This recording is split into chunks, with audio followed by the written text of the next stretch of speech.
Thank you, Director Wray. Thank you for being here. I wish I had enough time to address some of the things the chairman said that needed correcting, but questioning you is too important. First of all, have you ever signed an application for a warrant or an affidavit in support of an application for a warrant yourself?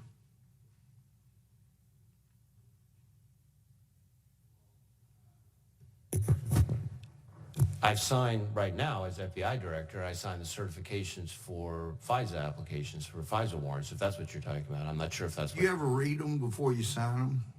Of course. All right, well, Mr. Rosenstein would not admit ever reading any of the things he signed, especially with regard to the FISA application, so that concerned me greatly. I'm glad to hear you do. Now, there's a report that Mr. Kleinsmith that altered information that was supplied to the FISA court, that he was allowed to resign. Is that accurate? Well, Mr. Kleinsmith is no longer with the FBI, and I don't think I can comment on a specific personnel matter beyond that. Okay, well, let me tell you, sit here right now. When you have an FBI agent, and you don't need to defend the 37,000 employees, they're not being questioned here. And I can tell you, as a former felony judge, I had FBI agents come to me. They would never have dreamed of lying in an affidavit or changing information to misrepresent the facts to me or any other judge. There are people across the country whose reputations have been sullied by the improper, or I believe you said unacceptable and unrepresentative actions at the FBI here in Washington, D.C. They're not under attack, but the reputation of the FBI has been so sullied. And we all hope that when you became director, you were going to help fix that. But I can tell you, I know that you wouldn't be in this position if you didn't believe that there was deterrent effect in punishment. That's what law enforcement is engaged in, at least part of the job. So when you have somebody that violates American civil rights and commits a fraud upon the FISA court, and the court doesn't do anything but appoint somebody that's friendly to the position of the fraud as an amicus, then we continue to have questions not only about what needs to be done to fix FISA, but if we ought to go back to the way it was before the 70s. So this is serious. So when you have an FBI agent, and surely you're aware, to commit a fraud upon a FISA court or any court, or to misrepresent facts in something that is sworn,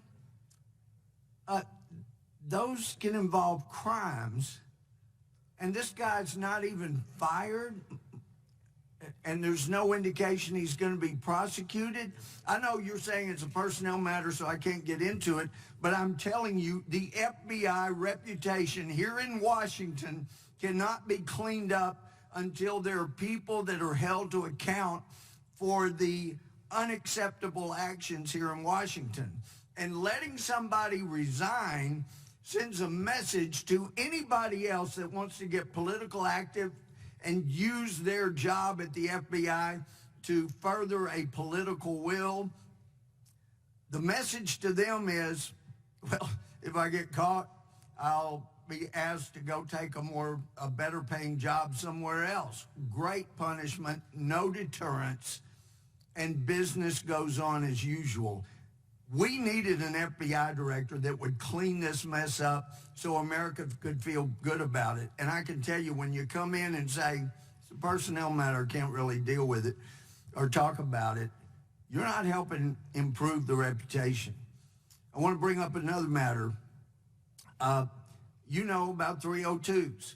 The FBI is about the last law enforcement agency or department in the country that doesn't video or audio tape statements that are made. And they've been allowed to do that because they have such a great reputation, or did.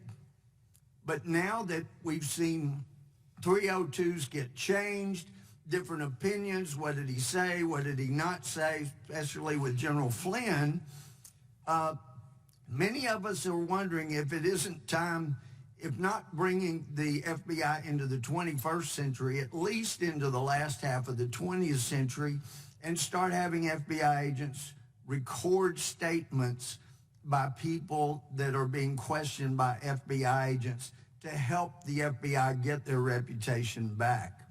I mean, some of the justices of the peace will look for that. Would you consider supporting the recording of statements to FBI agents rather than just a written summary that can be changed later by an FBI agent? Well, Congressman, there are certain circumstances under which statements are currently recorded already at the FBI, and that is a change.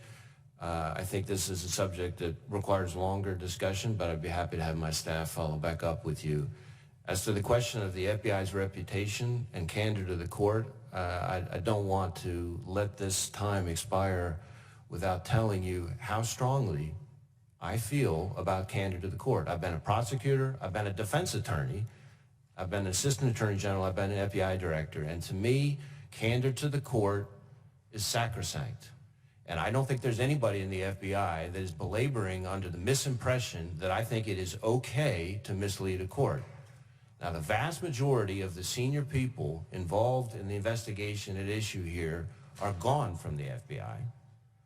Of those who are left, Majority. So and there are people there still. Time of the gentleman has expired. if I could just No, we're finish not my up answer, to 9 minutes. and none in the national Please let him answer the question. and none in the national The security director, branch. the witness may answer the question. Thank you, Mr. Chairman. The people who are left were largely line-level people at the time of the matter in question. Those people have all been referred to our disciplinary arm. And the reason I'm not engaging with you on a specific personnel matter is because my commitment to ensuring proper accountability ensures that even that is done by the book. And by the book, to me, does not include discussing a pending personnel issue in this hearing. So I respect the reason for your question. I share your passion, both about the reputation of the FBI and about the importance of candor to the court.